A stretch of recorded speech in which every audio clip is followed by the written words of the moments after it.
പണ്ടേ പാലാഴി തന്നിൽ പരമസുഖരസത്തോട് വാഴുന്ന ശ്രീവൈകുണ്ഠൻ മർത്യമൃഗേന്ദ്രമായി അവതരിച്ചുണ്ടായ ശേഷം ഭൂമി മുമ്പായി വന്നള്ളടത്തിൽ പുകഴ് പെരിയ സ്ഥലം നല്ല പാലായി ദേശത്തൻപും പാലായി പരപ്പേൻ തൻ പരമപദരസാജ്ഞത്തിങ്കിലേൽപ്പിച്ചു കോലം.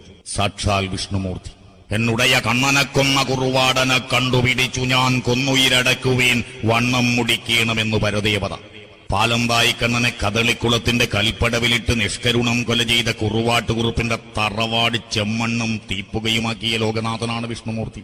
ചാക്ഷുഷമന്നൊന്തര പ്രളയത്തിൽ മത്സ്യമായും പാലാഴി മദന സമയത്തും അന്തരപർവ്വതത്തെ ഉദ്ധരിക്കുവാൻ കൂർമ്മമായും ധരണീരക്ഷയ്ക്ക് വരാഹമായും ദുഷ്ടനാം ഹിരണ്യകശിപുവിനെ നിഗ്രഹിച്ച് ഭക്തനാം പ്രഹ്ലാദന വാരിപ്പുണർന്നനുഗ്രഹിച്ച് ഈ ജഗത്രയത്തിന് ഐശ്വര്യമേകാൻ സ്തംഭം വിളർന്ന നരസിംഹമായും വാമനനായും പരശുരാമനായും ശ്രീരാമനായും ബലരാമനായും കൃഷ്ണനായും കൽഹിയായും ദശാവതാരം പൂർത്തിയാക്കുന്ന ആർത്തത്രാണപരായണനായ പന്നകശായി പരംപുരുഷോത്തമൻ ശ്രീ മഹാവിഷ്ണുവിന്റെ 4ാം അവതാരമായ സാക്ഷാൽ നരസിംഹമൂർത്തി തന്നെയാണ് വിഷ്ണുമൂർത്തിയായി അരങ്ങിൽ ഉറഞ്ഞാടുക.